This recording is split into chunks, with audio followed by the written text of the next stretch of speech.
আমরা আজকে এখানে জানতে এসেছিলাম রিপুচন্দ্র দাসের অপরাধ কি দেখাতে পারেনি, বলতে পারেনি। রিপুচন্দ্র দাস ফেসবুক তো দূরের কথা, হোয়াটসঅ্যাপ তো দূরের কথা, 250 টাকার ছোট মোবাইল ব্যবহার করত। সম্পূর্ণভাবে ধর্মীয় স্লোগান দিয়ে বাংলাদেশকে হিন্দু শূন্য করার জন্য তাকে মেরেছে এবং পুলিশের হেফাজত থেকে ওই জিহাদি জঙ্গিদের হাতে তুলে দেওয়া হয়েছে, আদমরা করে পুড়িয়ে দিয়েছে। উনারা বললেন 10 জনকে অ্যারেস্ট করেছে। আমাদের মহারাজরা বলেছেন তাহলে বেল পেয়ে যাবেন। আমাদের এই যে প্রভুর মহারাজ ছিলেন বলেছেন বেল পেয়ে যাবেন। ওনারা বললেন বিচার না হওয়া পর্যন্ত বেল পাবেন না, আপনাদের আমরা আশ্বস্ত করছি। দ্বিতীয়, আমরা বলেছি মৃত্যুর কোনো ক্ষতিপূরণ হয় না। আপনারা ক্ষতিপূরণ কি করছেন? না, রাষ্ট্র দায়িত্ব নিয়েছে ওনার পরিবারে। আমরা কি দায়িত্ব নিয়েছেন পাবলিকলি জানান, আমাদের নাইবা জানাবেন।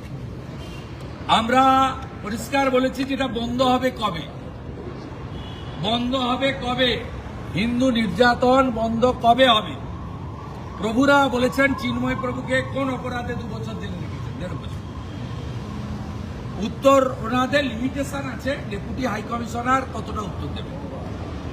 তবুও অনেকগুলো কথায় উত্তর দিতে পারেননি। সাধু সমাজ যারা আমার সঙ্গে ছিলেন আজকে, তারাও অত্যন্ত ব্যথিত কণ্ঠে বলেছেন যে এটা বন্ধ না হলে আমরা রিয়াক্ট করব। আমি উদাহরণ দিয়েছি, গাজাতে যে লড়াই ইসরায়েল করছে কেন? ইহুদিদের বাঁচানোর জন্য। ইরান সহ ইসলামিক কান্ট্রি প্যালেস্টাইনকে সাহায্য করছে কেন? যেহেতু প্যালেস্টাইন ইসলামিক কান্ট্রি, এটা ধর্মীয় কারণে। আমি প্রশ্ন করেছি বাংলাদেশ সরকারকে যে আগের প্রধানমন্ত্রী হাসিনা ওয়াজেদ রোহিঙ্গা মুসলমানদের কক্সবাজারে থাকতে দিয়েছিলেন কেন? মুসলমান বলে। তাহলে ওপারে 2 কোটি হিন্দু আছে, তারা মার খাবে, পুড়িয়ে দেবেন যুবক ছেলেগুলোকে। এইটুকুটুকু বাচ্চা, তরতাজা সুন্দর সুন্দর যুবক ছেলে, তাদেরকে পুড়িয়ে মারবেন। আর এপারের 100 কোটি হিন্দু বসে বসে দেখবে। এই জিনিস হতে পারে না, হতে পারে না।